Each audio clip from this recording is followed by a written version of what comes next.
You're listening to What's Next in Franchising, a podcast for leaders who want to scale without losing their quality, their culture, or their people. My guest today is Tom Gissler, a longtime franchising operator who spent most of his career inside fast-scaling service brands, including an early run with ServPro during a period when the category was evolving in real time. Now Tom works with Rolling Suds, a power washing franchise that's grown quickly and is in the middle of building the infrastructure and culture needed to support that pace.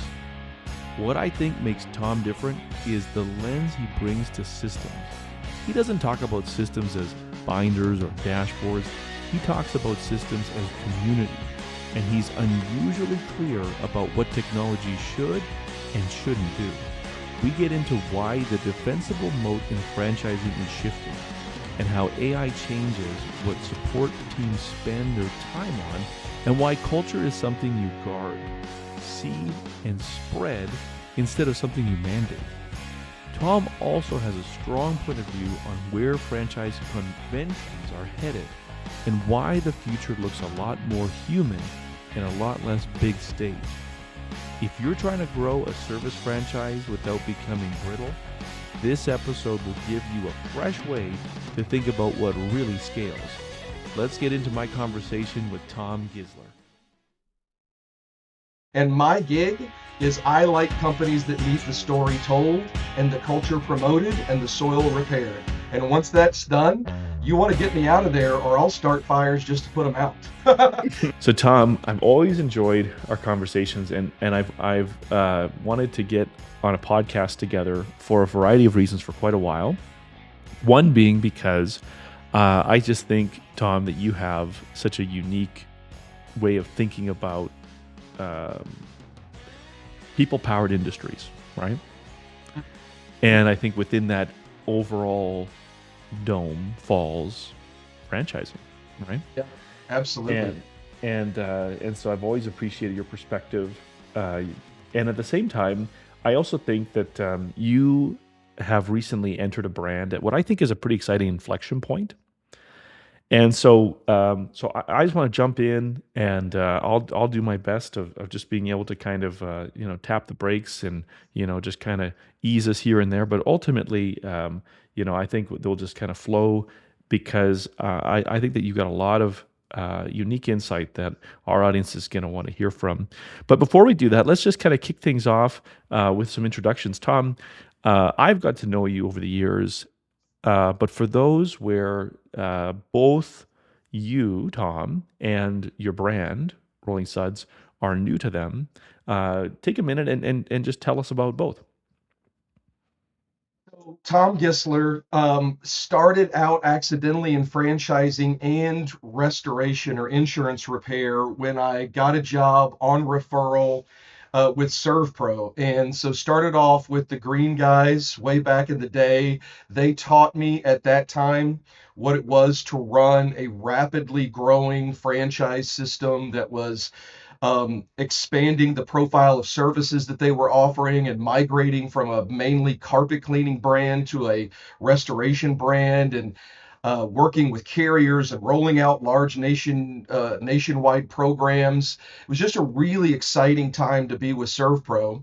And it introduced me to franchising, which ultimately I would go to the franchise side and then back to the franchisor side, which taught me that franchising at its core, done correctly, is this sort of easy pass into entrepreneurship that lowers risk and speed to the goal when it's done correctly. And I fell in love with franchising. I also fell in love with restoration, which is why it's a little weird to be outside of restoration for the first time in my career of 20 plus years. But restoration was in a point where private equity had come in and companies were gobbling each other up.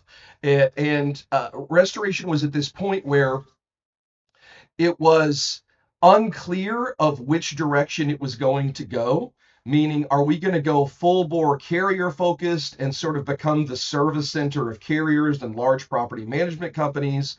Are we going to go lowest common denominator scale McDonaldization? Are we going to go specialized? And are we going to try and go customer focused and go straight to consumer? And in the midst of that brackish water, I had an opportunity to double down on franchising, still in the home slash commercial space, but with power washing at a brand that you said it was at an inflection point that best suited my skill set. And so, which is very small, by the way. I have a tiny but robust skill set. And that is that mainly I'm a storyteller and I'm a little bit of a prognosticator, meaning Mm, I tend to be able to pick good horses before mm, anyone else knows that they're good horses. And uh, the company that I'm with now, Rolling Suds, was right there. It was originally a family business. The Windling family out of Pennsylvania started just a family owned power washing business that was mainly residential. Aaron Harper, who was a dev guy, a franchise sales guy, partnered with the Windlings to take it nationwide. Aaron is an incredibly gifted franchise development person. And so as a result, he spread out a huge nationwide network of franchisees that grew probably faster than it needed to grow. And so they needed somebody that understood franchising, home and commercial services, national accounts, all the things that I had been lucky enough to be a part of over the course of my career, albeit in restoration. And the experiment was, could I make the shift to just another non restoration brand?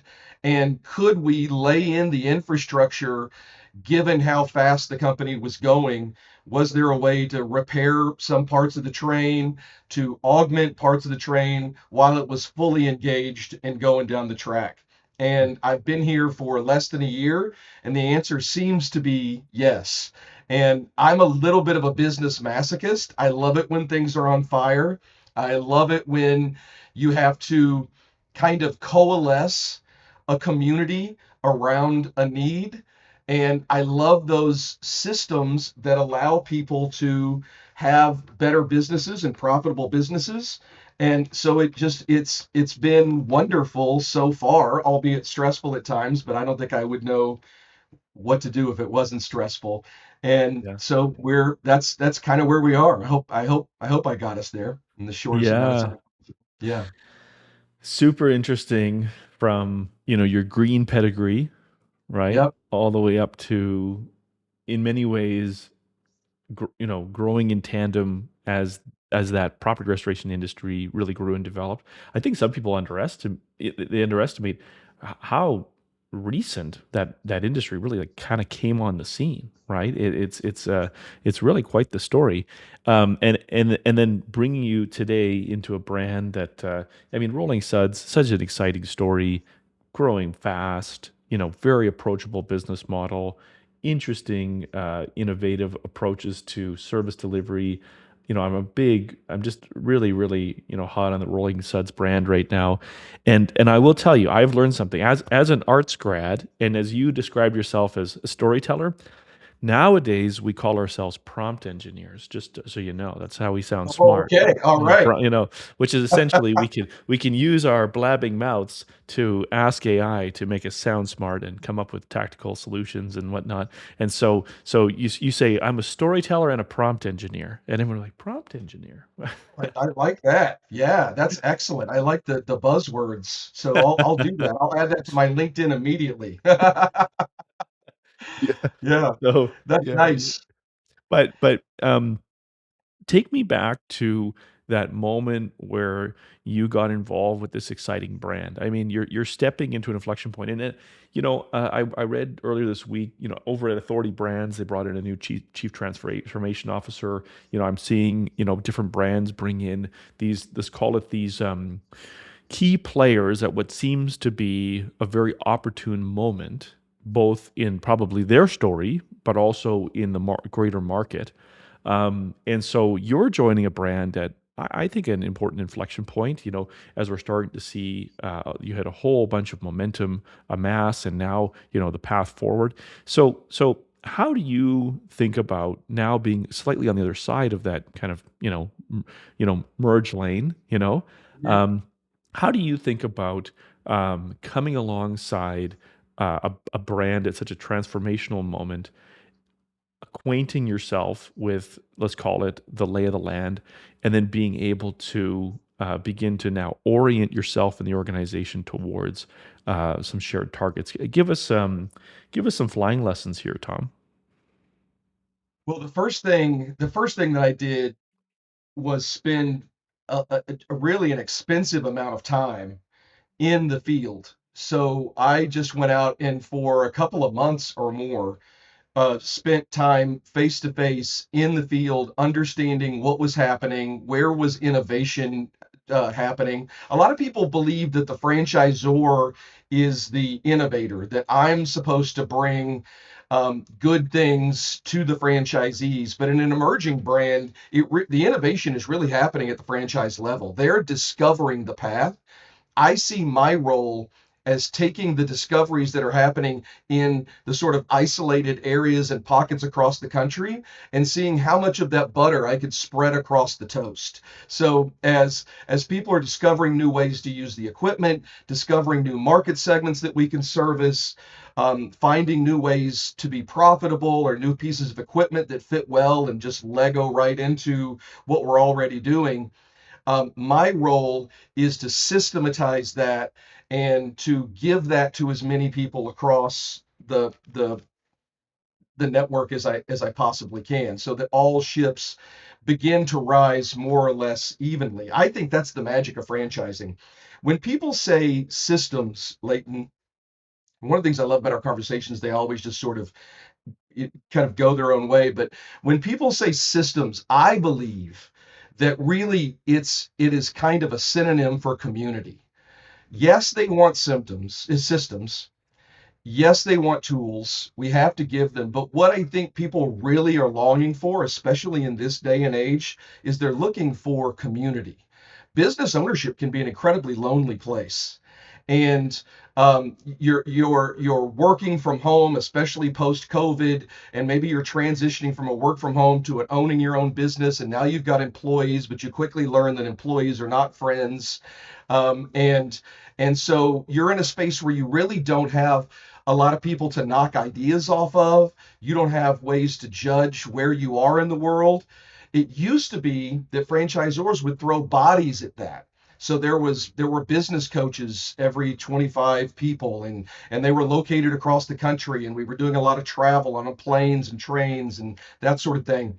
Well, now technology, and specifically AI and tools like know-how, are allowing us to take that fungible money that used to be a human capital, aimed only at KPI and systems, pulling it back and allowing us to really be more aimed at what's next and innovation and building community and doing kind of the fun stuff in franchising. So we're not just taking the money that we're saving on that and putting it in our pockets. Instead, we're getting to build a franchise system that allows AI and technology to tell us where we are on the map, and we're leaning hard into the community aspect. So literally, how are you? How's the family holding up under the pressures of business ownership? We don't talk about that much. The fact that you go into a business ownership situation and a franchise and an emerging brand and a rocket ship like Rolling Suds is, that could put pressure on marriage. It could put pressure on the parenting relationship. It could put pressure on all areas of your life.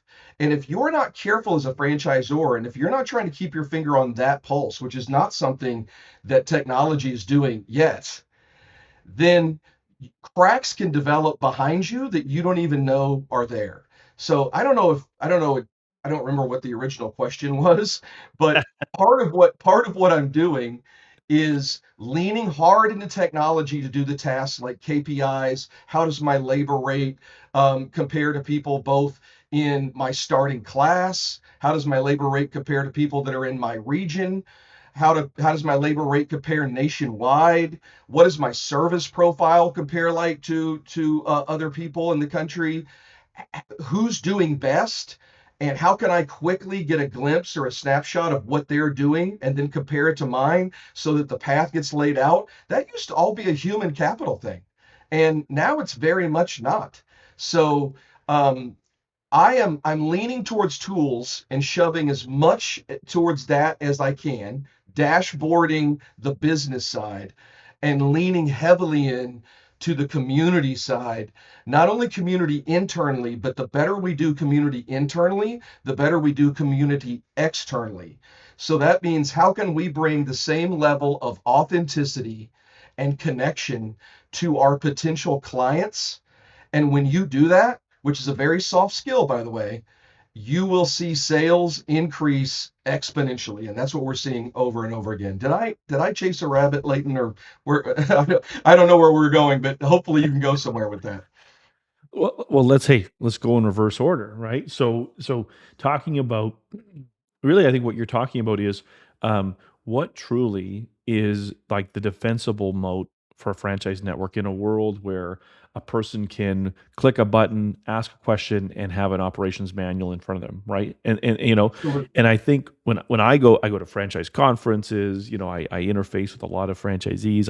I was just on a team meeting, and one of our team members was giving an update because he just got back from supporting one of our franchise brands conferences, and the question everyone wants to know is what was it like, what were the highlights, and doesn't surprise me. He said my highlight was definitely the awards night because the awards night is, if you were like a cultural anthropologist, like the awards night is like, how do I quickly find out what this organization values, what they're trying to honor, what they're trying to cultivate more of, and whatnot. And you just go to like their awards night, what the awards are for, and what the dynamic is like, and whatnot.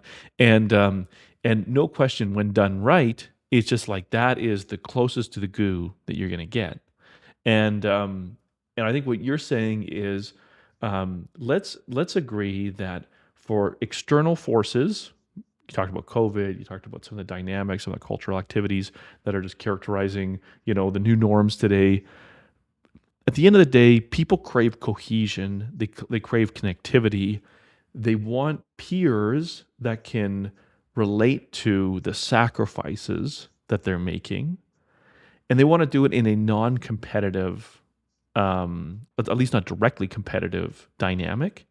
Right. And what you're describing is you are leaning into bolstering that as let's call it the product on tap, and then you're saying what in a sense interferes with that. I every time, I've talked to, say, like a regional business coach or a field consultant, whatever nomenclature a brand uses, and you try to ask them to be able to make time for the relationship build.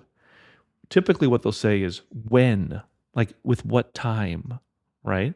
And Right. and what you're saying is no, no, no. Use tools to strip out how housekeepers dominate the agenda. And let me just see, I think I got it here somewhere in this box folder. Just give me a sec, strip all that out and preserve time for the relationship, the connectivity, but at the same time, create an environment and a dynamic where you're really, let's call it, feeding the fire where you can truly, I think, be competitive as a franchisor. And how can tools, rather than say taking away from something that I thought I had to do as a franchisor, it, let's call it, in a sense, delegates to a reliable solution, something that's not, let's call it, maybe as mission critical, where the mission is how do we preserve, retain, accelerate, support, and ideally provide reason for this person to stay aligned to our brand in a world where the FTC and groups like that are stripping our ability to use mandates and leverage. Is that fair? Right. Absolutely. No, no, no. That speaks exactly to it. Thank you. So as long as there has been human beings in business, we've gathered together in villages for safety. And those villages either survived or didn't, not based just purely on the size of the walls or the building materials or whatever, but the culture that developed inside that village. Outside of the culture of that village, and the village next door became states and nations and global superpowers. And what drove that was culture. And so, in a franchise system to be healthy, especially at the emerging brand level, it's the identification and guarding and promotion of the touchstones that are going to secure and promote that culture across the growth. If you leave the original culture behind you as you grow into a larger system, you may be more efficient, you may be more profitable, but you will be brittle as a brand. And the brands that stand the test of time are those brands that dedicated resources to guarding and promoting the original culture. And that culture is built at the franchisee level, and it is fostered and promoted at the franchisor level. You can't force culture down. Culture happens. So the best you can do is maintain a good soil for the culture to grow, but you don't grow it. The franchisees grow it. You identify it, you promote it, you spread it, you seed bank it, you choose the best out of it, and you collect that, and then you cross pollinate. And so that's the work. It's very much a farming sort of operation. And what technology is allowing us to do is the pest control of it, the boundaries of it, all the things that used to really be distractions from the things we were guarding. Instead of making a better crop, we were guarding the crop we had. Technology is allowing us to strip away the guarding and concentrating on the bettering. Does that make sense? It It's it, yeah, it yeah. makes a lot of sense. And so here, let me let me put kind of a little allegory that came to mind as you were describing this, and then I want to dig into that because I think that it's easy for someone to miss what you're saying because I think what you're saying is in a world where let's call it the how is quickly being commoditized by tools and whatnot. So much of the why we do what we do is becoming, in a sense, this truly characterizing, cohesive substance, right? That I think can be really downplayed. And so often I see franchise networks, especially those, and hey, I'm not throwing shade at private equity groups, but meaning that they can come in and they have such analytical A type operators, and if it doesn't fit within if there's not a formula for it, then I don't understand why we're focusing on it, right? Excel wise. And you say, you have to understand that there are tribal aspects of what we're describing here. So as you're talking, um, I'm going somewhere with this, right? So as you're talking, it made me think about years ago. I got some time with a guy named Buzz. Okay, and Okay. Buzz grew up and ended up spending his career in a valley in Papua New Guinea Oh, nice. with cannibals, Not so nice. Okay. right? And so fast forward, work directly with the people group, and so when he got involved, if I understand this correctly, because he would go and he would talk and he would do, and part of the way that they would raise funds to kind of help these little villages is they would bring and sell some of their wares, like their crafts and whatnot, and you could buy. They were expensive, but you could buy these bracelets or these necklaces that included this very interesting, distinctive shell. And I remember asking him, what's with this shell?" He said, "Well, here's the crazy story." He said, "When we got involved on this in this little village or in this little valley, right? This valley, it was almost like a valley that was like sheltered from society, right? If you saw someone wearing those shells, they would often be like almost embedded into their skin or whatnot. That represented how many people they had killed and eaten, right? You're Mm, like, whoa." And he said, "But fast forward today, now we've been able to, in a sense, maintain the importance and the centrality of that shell in their culture. But now it's still important, but it just takes on new meaning, right? And now it's Mm. more a representation of, other things that they value, right? Family and fertility and other things like that, right? So in a sense, what was constant is we want to have something on our person that communicates something to someone else that is central to what we believe. In that case, it was all about strength and intimidation and whatnot, right? And so where am I going with this? And so what you said a moment ago, which I think is actually easy to kind of be lost on someone, but I want to drill into it.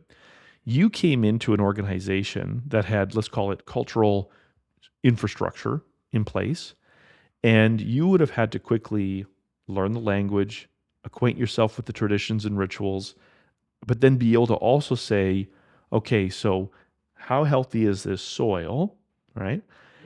What needs to be pruned, maybe cut back so it's more fruitful, maybe provided some bit of a gardening, and then what needs to go? What needs to go? And it's almost like a cultural, like it's almost like cultural triage. But tell us about that. Just like walk into that because I think people can underappreciate the work of assessing, removing, pruning, nurturing at a cultural level. And I think that you have a unique perspective on that. What do you think? I do. I do. First of all, it is authenticity and connection are the future currency of the world and the nation. In a world of AI and technology and ease, we need to realize that true connection and culture is the product of hardship. So in a world where we're trying to make everything have an easy button, I always have an answer. I carry an answer to almost any question on my phone. The reason why we're falling apart is because it takes hardship to harden the skeletal infrastructure of our own personalities and the cultures that govern us between us. Hmm. So I am not trying to strip out the difficulty of a network or a system or business. Business is hard. I tell people all the time that the difference between having a job and owning a business is really very, very simple. A job starts off easy. You sit in a cubicle, you do a TPS report. Every Thursday, you hand the TPS report in. Over the course of time, if you make it through, it gets harder and harder and harder until you're at a very high level executive position. You're working 60 hours a week, and then suddenly it ends, and hopefully you've prepared for retirement, but they forget all about you. Hmm. Business is the exact opposite. Day one, it starts as hard as it's ever going to get. You're wearing every one of the hats. It requires so much energy. You're making none of the money. You're not profitable. So it's the lowest possible pay at the greatest possible effort. But every single day, if you're doing it correctly, you're stripping away the things that you hate and only keeping what you love until you're left with only what you love and a sort of passive income that is that filters down and lets you perceive not only what you love in business, but what you love in life. And it continues. So to me, business ownership is really the only way to build lasting generational wealth that also equals happiness. However, that seems to feed into, oh, okay, well, then we're just supposed to remove hardship from our life. But we mentioned earlier, you said scuba, I said mountain biking, whatever. The key is to be replacing the hardship that you hate with hardship that you love. It's not the stripping away of hardship. It's finding the hardship that more resonates with who you are inside. And businesses that grow do not grow because the business owner gradually becomes absent from his or her business. It's because he or she picks up the rocks that he or she loves to carry. And it stops being work and stops being something that you just enjoy. And everyone in a healthy organization is carrying the rock either that they love or the rock that they know they're going to exchange for the one they love, even among your employees. That has a lot to do with the culture that I'm trying to build inside. A path for owners to understand what the best hardship is, a path for employees to become business owners themselves so that you can mine the best employees from your organization and literally have life-changing effects for them, which is also gratifying for an owner. Nothing is more gratifying for me than to have ever had an employee in any business that I either owned or worked in rocket ship up and now have their life changed and be able to source that change to an interaction with me. That is legacy. That's what we mean by Mm. legacy. Yeah. And so often, to your point, whether it's private equity or our own internal private equity that we have, we want a spreadsheet of business. We want a spreadsheet an organization, and it is important. But the magic of technology is that it's doing that for us. It's giving us red, yellow, and green lights, and we can just look at it quickly, but then lean into those aspects that allow us to ask the deeper questions. Because it really is my belief that if we can change business, and that business changes employees, and those employees change families, families change cities, which change states, which change countries. I really mean that. Mm. That the best thing that a business owner or a franchisor can be is more guru than CEO, Mhm. honestly, Yeah. in tomorrow's economy, Yeah. that I'm helping look out for where we're going, and where we're going is there. Mm. It's not a profit margin, although that has to exist. It's a culture and it's a transformative experience. Yeah. And that sounds really woo-woo, but I truly believe it. And I believe it about your brand, for instance. I Mm. mean, one of the things that resonates with me is that you truly believe in know-how. Mm. And when I have interacted in several companies with you, Mm. it's not simply been the things that know-how does that's attractive, although they are, and they're amazing and they're growing. It's your belief that I Mhm.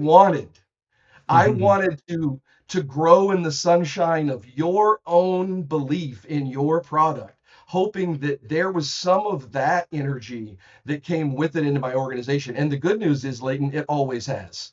And I know that's hard to quantify and it sounds super hippy dippy, but that really is what drives me on a daily basis. It keeps me going. Hey, I think that's inspiring, and I think the type of leaders who listen to this, they're going to be totally tracking with you, and I think what you've been able to do is you've been able to articulate something that can be quite nebulous that a person will listen to this and they say, that's it. I've been trying to frame this in something Steve Covey or Jim Collins said, and I'm just not finding it. And Right. actually, it was probably more in the realm of it's more in the realm of let's call it like small r religious, or Hmm. or kind of the cultural dynamic and whatnot. And I believe that what you're leaning into is to your point, it's not waving off, let's call it, the practical elements that you know we at the end of the day, there's only so many months where that net income number can have brackets around it before we're in trouble. Right. It's like, Absolutely. it's like, I'm not saying that. What we're saying is that's table stakes now, right? Right.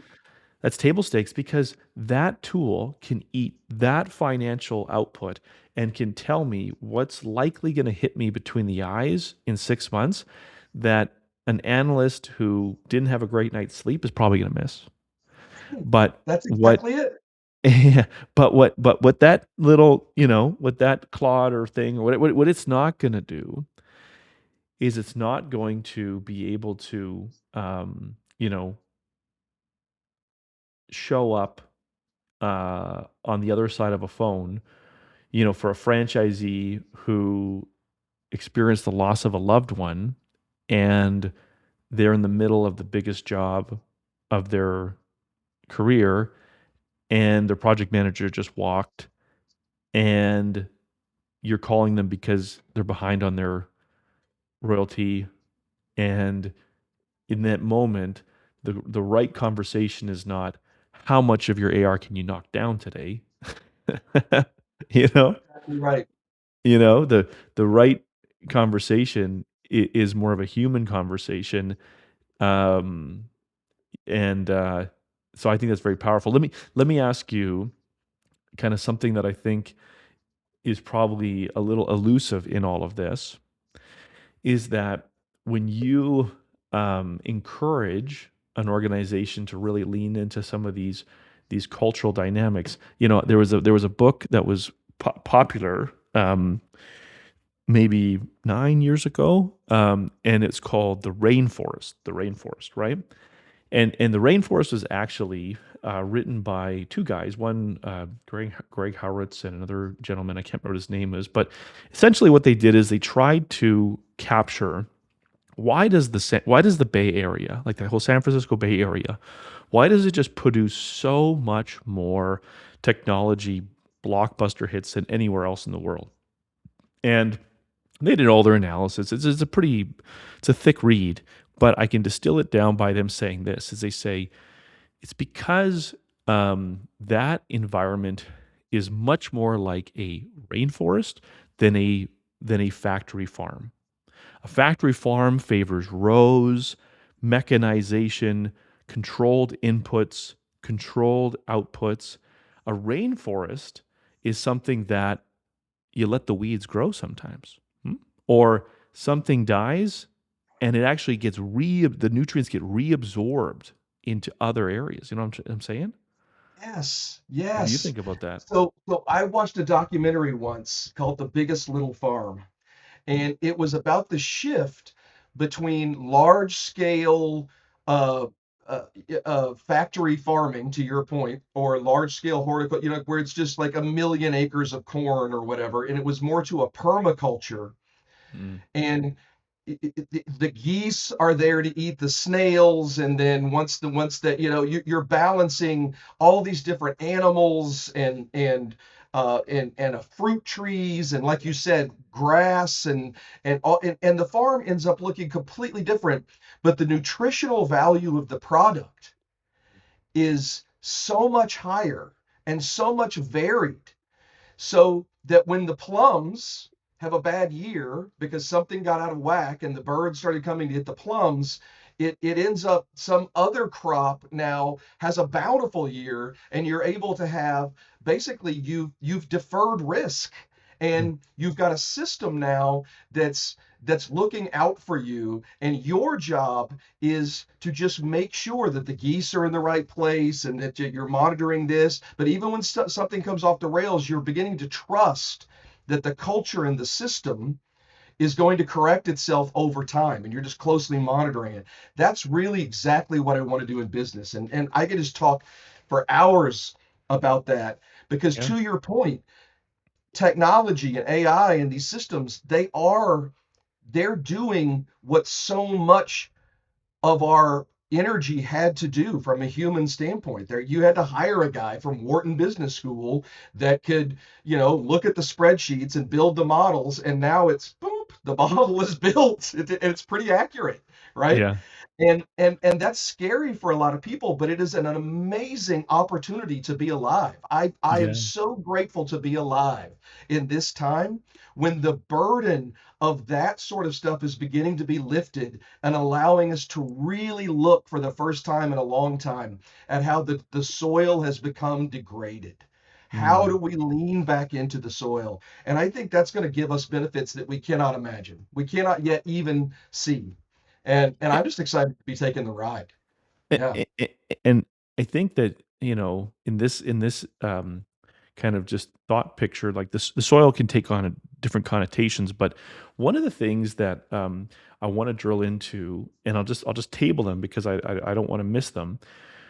Um, so one is you've got Zors who are, probably fall into one of two camps. Either like you are speaking their language and they've been kind of that, let's call it high EQ person, sounding the alarm, um, but you have to move change in an organization that really values order and KPI and objectivity. And so you have to kind of, in a sense, kind of come to the center. a little bit. And on the Mm-hmm. other side, you've got individuals who everything you're describing is intimidating for them because it's odd, it's abstract. It's kind of like someone who looks at, you know, they're the kind of person, and again, I don't want to just, show my cards too quickly, but it's like they look at that plot of land, which is a beautiful, like biosystem, and they're like, this would be a great place for a mall, right? you know, just, like we could probably park 500 SUVs here, right? In nice little rows. And, at the end of Yeah. the day, so that person has to kind of come to the center, and they have to understand that there's kind of a, more of a soft human, somewhat nuanced, um, consideration that has to be made. And then this person who's, to your point, is kind of maybe considered the internal hippie, needs to recognize that, it does all have to roll up into, a board deck that has to go every quarter to a group of individuals who, may not, you know, drink the Kool-Aid you're drinking.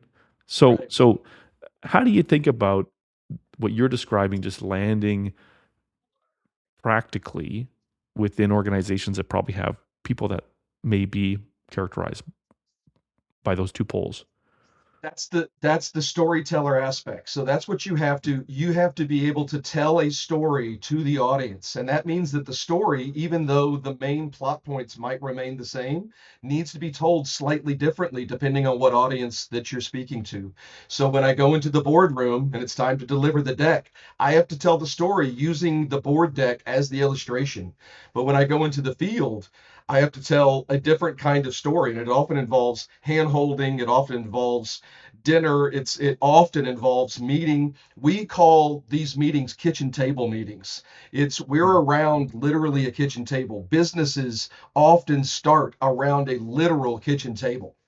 And so we want to be around, we never want to forget that even though there's now a boardroom and it's long and there's lots of investors, that's essentially a extension, many leaves that has been added into a kitchen table. And let's not forget that. Let's not abandon that. So storytelling is really what I see my chief job as.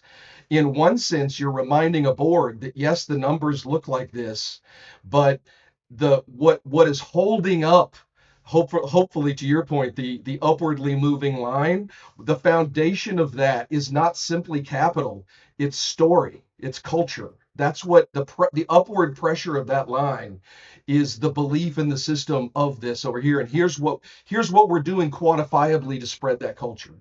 So it's a quantifiable deal. But on the other side, it may be reminding a guy that is just more cerebral that while a parking lot does make economic sense today, it's not going to be very long before we're not driving our own cars, where Yeah. we're waymoing all the time. And that's going to mean that parking lot isn't needed.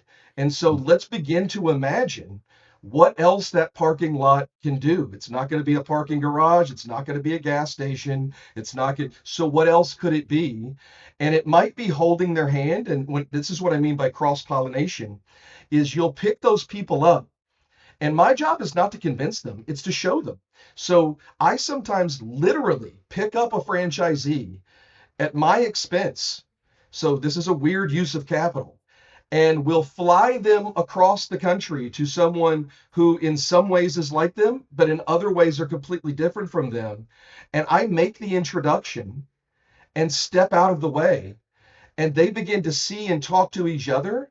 And out of that interaction that I facilitated becomes two completely different things that are now cross-pollinated, and cross-pollinated things often have a higher resistance to disease. Yeah. So I'm not the one, I'm literally facilitating that. I don't have the responsibility of the convincing or the whatever. It's the facilitation, it's the storytelling. That's what I see my job as. Now, I also believe that my job belongs in a very particular part of the life cycle of a company. There will come a time when the storytelling is so ingrained and is so genetic inside the system that my value is decreased, and the guy that is more of a financial prognosticator and knows how to invest the funds and knows what instruments to use so that blah, blah, blah, that person becomes more valuable. And I've got to accept that I need to step out of the way and find a new story. The days of success looking like I've spent 20 years in a brand are done. Everyone is already in the gig economy. And my gig is I like companies that need the story told and the culture promoted and the soil repaired. And once that's done, you want to get me out of there or I'll start fires just to put them out.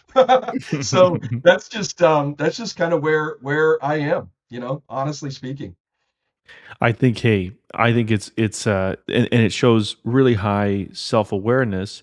You made a comment earlier, you say, well, and I think what you're referring to when you talk about or a person's personal, equity or whatnot, and I think that what you're saying is uh, a person in this new economy has to recognize, especially in a leadership role, where I fit in the trajectory story of this brand, and being able to, in a sense, have faith that if I can really be like a terrific, let's call it, there are some people, you talked about Aaron Harper as kind of that like 0 to 1 leader, and then there are individuals who are going to be that maybe 1 to 3 leader, and then you know what, it's really, and a person might kind of put it in the bucket of like that abundance philosophy, which is if I can understand how to be world class at, say, that, I don't know, say 3 to 5 or whatever, whatever is the metric to determine that let's call it that segment in time of that staircase rise to greatness. Um, Again, I can, in a sense, not try to pretend to be something I'm not.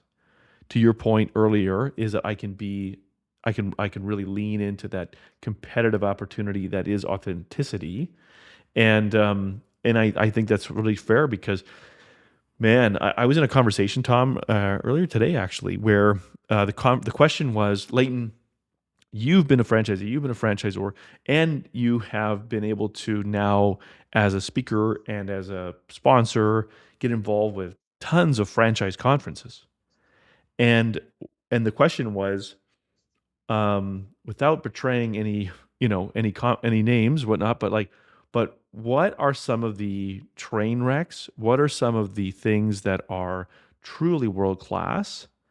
And because I think you'd agree, Tom. I mean, you have maybe a slightly different perspective on this because you've been in several brands, and so you've seen kind of different, in a sense, almost like cultural identities. But for many people that have kind of come up in a brand, they live in a bit of an echo chamber, right? That's right. Where they in a sense, I use this like random word smoothie that I said, it's almost like intellectual incestuous thinking, right? It's like, your ideas are just breeding with other ideas that you had last year that you didn't get a chance to flush out, and now I'm on the committee leader, and so it's my turn, and so we are having a jazz band, as opposed to, as opposed to getting to kind of like go be a wallflower at Right. like 15, 20 other franchise brand conventions and being like, whoa, we are not that toxic, thankfully, and wow, like next level, right? Yeah. And Right. and and one of the things that happens at those conferences, and you kind of alluded to it with this, like, you basically parachute franchisee into another franchise location, is just the future of what it means to get franchisees to share their expertise. Um, I'll tell you, and I think this resonates with anyone listening to this who kind of has even like dipped their toe in franchising. You have those superstars, and you got the base, and you use those conventions and those moments to be like, how do I get, you know, Gina to talk to Sheila, right? And you play this kind of like matchmaker, and yet it kind of relies on Sheila's willingness to kind of open up her playbook and Gina's ability to, like, you're watching them and you're like, Gina, take notes, right? You're just nodding, you're like, oh man, you're like, and so at the end of the day, you're kind of like that schoolyard person being like, you're missing the opportunity here, right? And I really believe that, I mean, technology, I'm a big believer that, can you capture and disseminate what's working faster. But it all hinges on, does Sheila, like, does the culture, in a sense, honor and appreciate Sheila for being generous and distributing her knowledge freely? Like, what's in it for her? Like, so what's wonderful about conversations with you, and one of your talents, I'm sure you know this already, is that you're able to condense these ideas and really articulate them even better than I am. I'm all over the place. Um, but what you're talking about is an area exactly at the confluence of where technology and culture meet, is exactly there. So you used a term earlier, an abundance mindset. It absolutely, so part of the job of a CEO or a president or a leader generally is part of the culture must be an abundance mindset. One of the things that we're doing in Rolling Suds is it started off as a residential power washing brand. And then, led by franchisees, they went, oh, there are some commercial applications. And then my job when I came in was not only are those applications, but let's begin to open our minds to what other applications exist. What's the Venn diagram between what we know how to do, what our customers want, and what our current equipment profile will do? And at the center is a deep well of opportunity we've not yet begun to tap. And when I tell that story correctly, by the way, it's technology that tells you. That's AI that will tell you that that's the picture. It's incontrovertible. But you have to build a story around the data. And if you build the story correctly, it removes competitiveness between franchisees because they now see that I sit.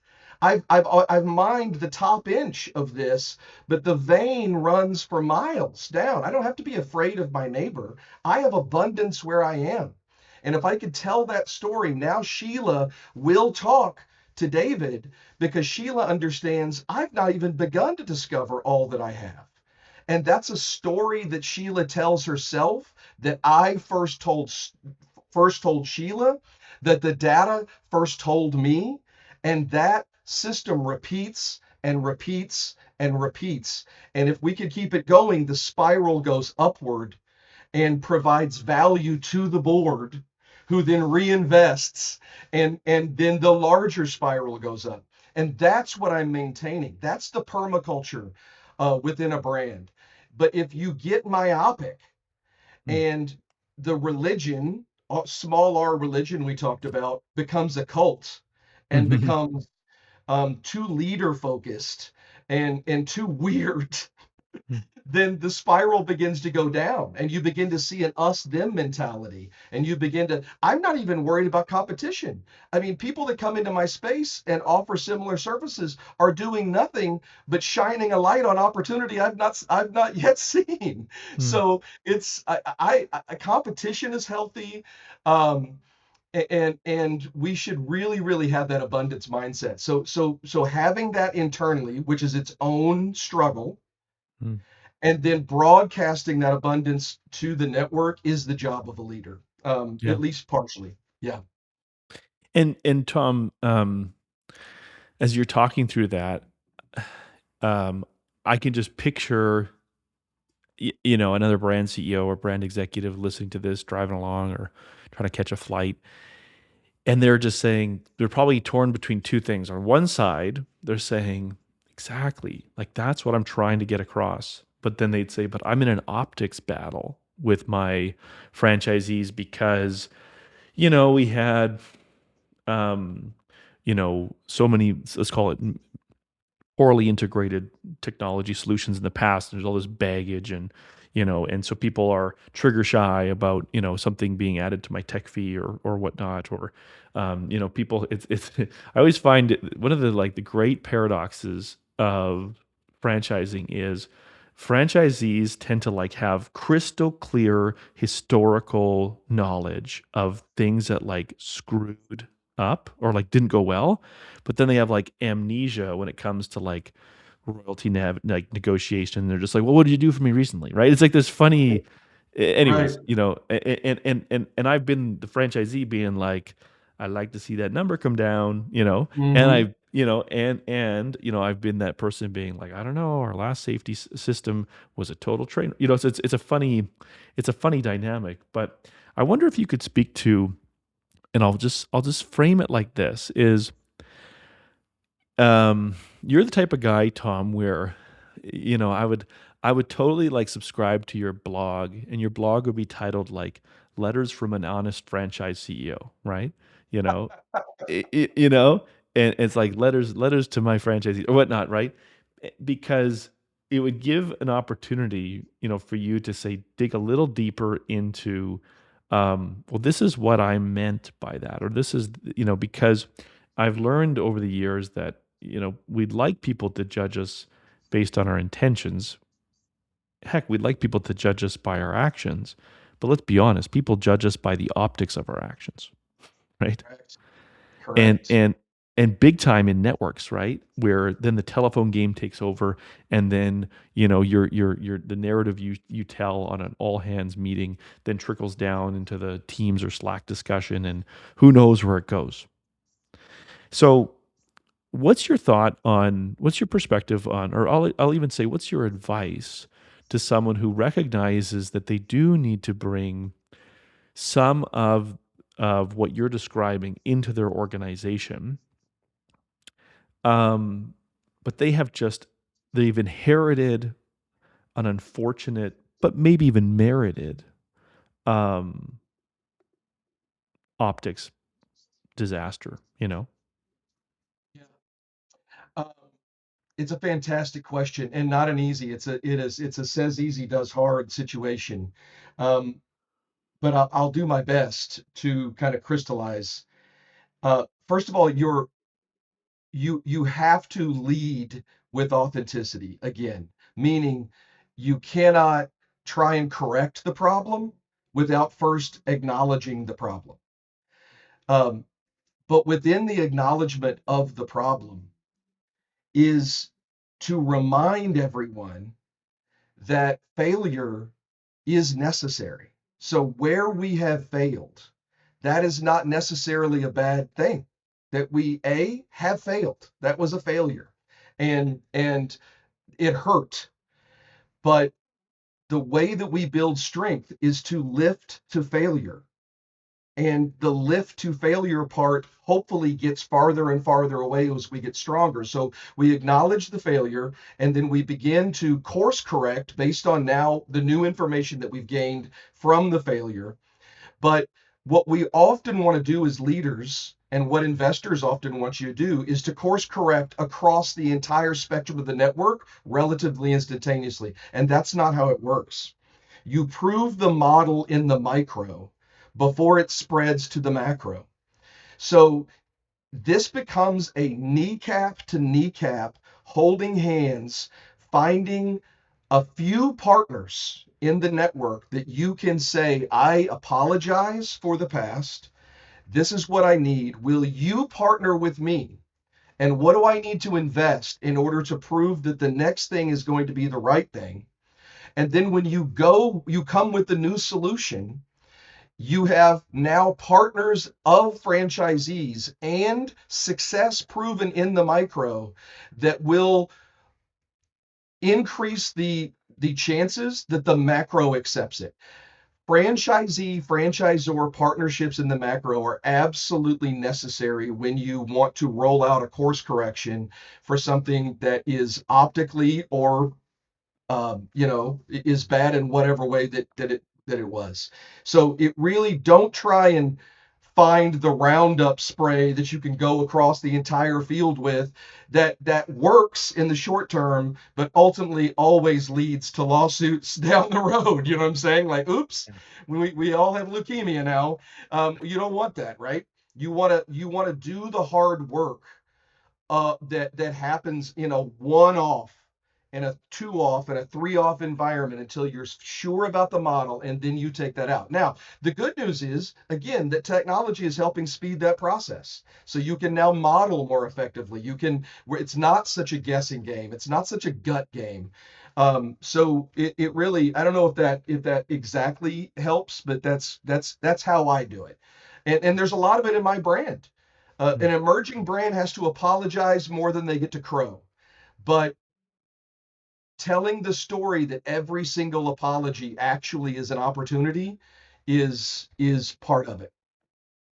And Tom, if I was to double click on something that, and I think you'd agree, I'm not just like reading the tea leaves here. I think this is what you're saying is, don't hear what Tom's saying as you're like the CEO of a franchise network, like building your slides for this year's convention. You're like, ooh, I'm going to say that. I'm going to say that.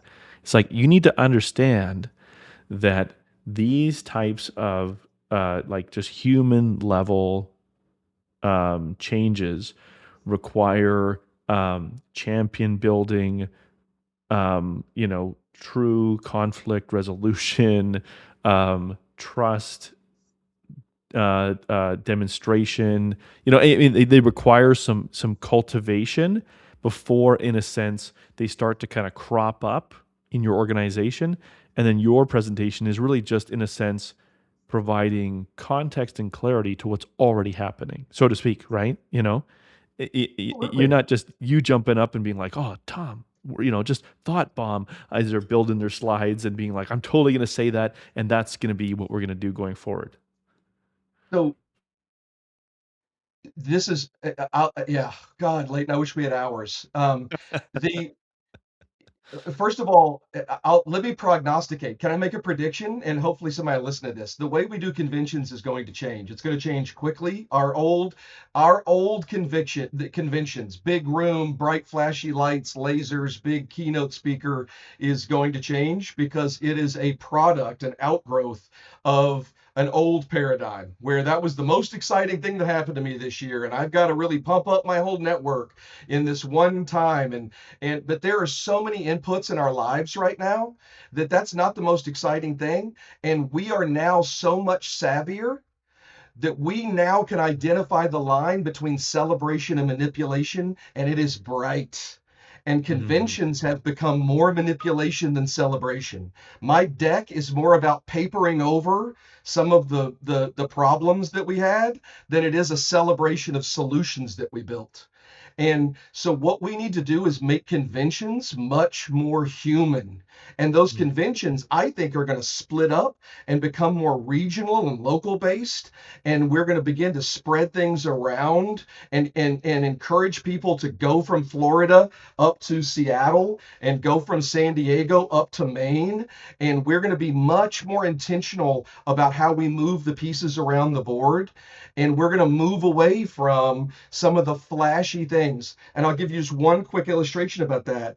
You look at a Tony Robbins or a Dave Ramsey, and they're still putting on these big things. But when the clips of those things go viral, it's very rarely a speech from the stage. It's when Tony Robbins is speaking to one person and everyone else is listening to the interaction of that one to one and identifying commonalities in their life and realizing that they are part, that their micro is part of the macro. Tony is revealing the commonality by talking to one person. Our conventions have to be more one on one and less lasers and drum kits and big decks. I foresee a day when there are no decks, and the convention is about truly connection between franchisees and not the delivery of big ideas because ChatGPT owns all the big ideas. What we own is hugs and handshakes, baby. And how do we that's one thing that AI can't yet do. So Yeah. that's a lot, man, but that's just you've hit on something that I'm passionate about. Hey, I'm passionate about it, and I brought it up because I know you're passionate about it, right? And so I'm happy to yeah, I would love to. This is what I want to say to like the viewer and be like, all right, folks, now if you want to be able to see the longer conversation where Tom and I really get into this, you've got to go to Right. our Pantheon page or whatever, like Yeah, yeah, yeah. Oh, donate to kids in Papua New Guinea, or whatever, right? But in reality, Tom, I mean, I always enjoy chatting with you. I think you're like a genuinely interesting dude, and I mean that sincerely, and I mean that as someone who talks to a lot of people, and I always think Very much about the like, same, Leighton. Yeah.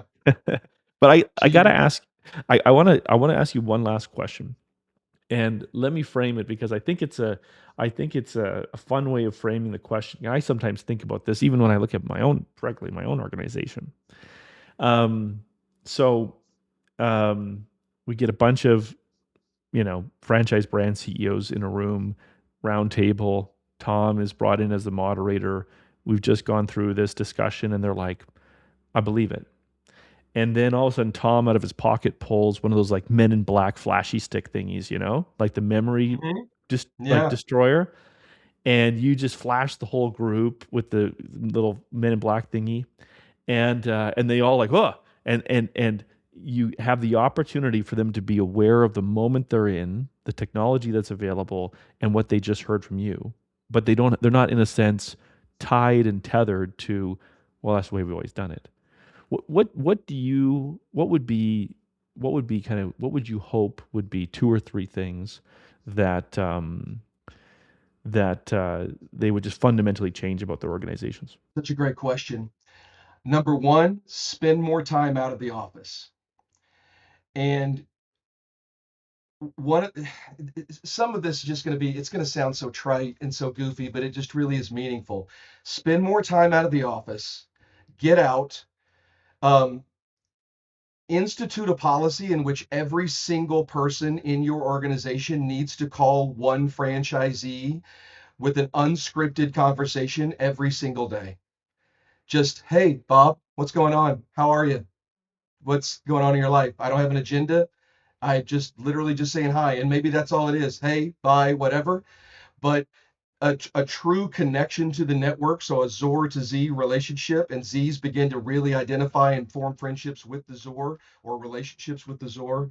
And then incorporate real life into the Zor, meet families, incorporate. We're seeing, I think there's a trend in franchising where more and more parents are buying franchises, buying businesses for their college age children that graduated from a good school and wanted to get a good job. Those good jobs aren't here anymore. And so that all that was old is new again. We're going to see family businesses crop up around the idea of entrepreneurship. That changes the face of franchising. And how do we support families is going to be a big thing in the future. I'm already seeing it. I'm already thinking about it. Um, and then always be on guard between that line of celebration and manipulation.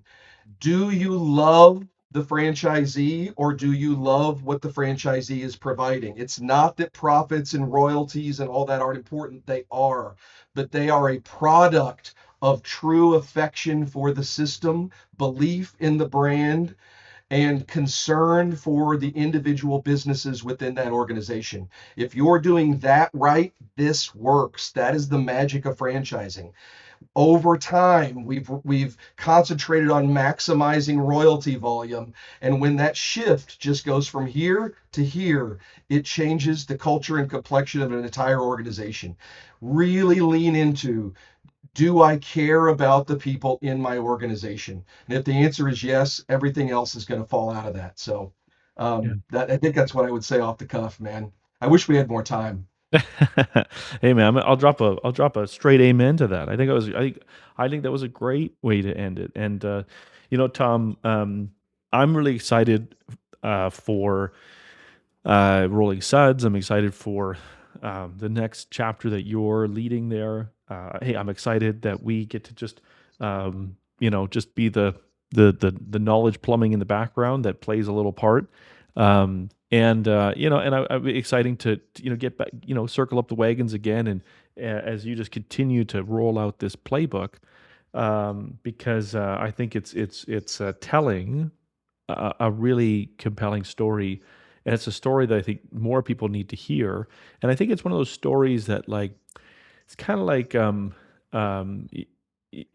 there was a Tom Hanks movie that was put out where it was almost like there was this song that it was almost like carried through all these characters, and they recognize the song when they hear it. And I think a lot of people will hear this and they recognize the song that you're singing, Tom, and it's resonating with them deeply but they haven't always been able to articulate what it is. So I anticipate that many leaders will hear this conversation, they'll send it to people, and they say, "That's what I've been trying to say." And so I appreciate you saying what I think many people have been trying to articulate, because I think you articulated it well. Thank you so much. And listen, there's space for leaders that this does resonate with to get together and just discuss it leader to leader, and somebody needs to do that. It does, and let's not call it a mastermind or whatever. Let's just get together somewhere and and just share. And I would be down for that. So let's. I'm always looking for input. And Leighton, I appreciate you. Thank you for having me on. It's always a treat. Yeah, you're welcome, Tom. Special thanks to Tom Gissler for a perspective that franchising needs right now. The signal from this episode is that the moat is moving. AI can optimize the business, but it can't replace the human layer that holds a network together. Culture, trust, and community are the work. His prediction about conventions is telling too, especially heading into a busy conference season. Less big stage, more real connection, pure learning. But that shift isn't really about conferences. It reflects how leaders are rethinking what actually scales. For growing franchise systems, that means the question isn't just how to grow faster, it's how to grow without losing what made it work in the first place. Thanks for listening to What's Next in Franchising. We'll see you next time.